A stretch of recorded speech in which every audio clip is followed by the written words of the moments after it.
আজকে হৃদের বাবা হৃদের জন্য একটা দোলনা নিয়ে এসেছে। আর সেই দোলনা দেখে হৃদের দাদার অবস্থা দেখো।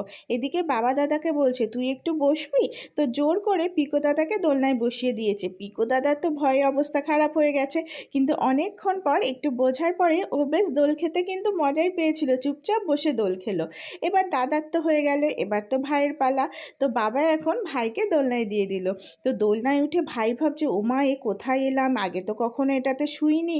তো ভাই প্রথমে হয়তো একটু ভয় পেয়েছিল, এটা ঠিকই। আর দেখো ভাইকে দেখে দাদা তো দূরে কোনায় লুকাচ্ছে যে আমাকে যেন আর না তুলে দেয়। তো প্রথমে ভয় পেলেও পরে কিন্তু ভাই বেশ মজা পেয়েছে।